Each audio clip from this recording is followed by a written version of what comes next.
ഇന്ന് വളരെ പെട്ടെന്ന് ഒരു കടലക്കറി ഉണ്ടാക്കാം. 1 കപ്പ് കുതിർത്തിയെടുത്ത കടല കുക്കറിലേക്ക് ഇട്ട് കൊടുക്കാം. 1.5 കപ്പ് വെള്ളവും ഒഴിച്ച് ഒന്ന് വേവിച്ച് മാറ്റി വയ്ക്കാം.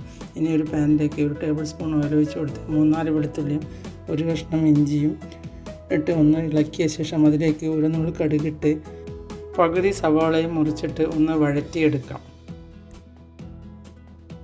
1 പച്ചമുളകും 2 തണ്ട് കറിവേപ്പിലയും ഇട്ട് ഇളക്കിയ ശേഷം അതിലേക്ക് മസാലപ്പൊടികൾ ഇട്ട് കൊടുക്കാം.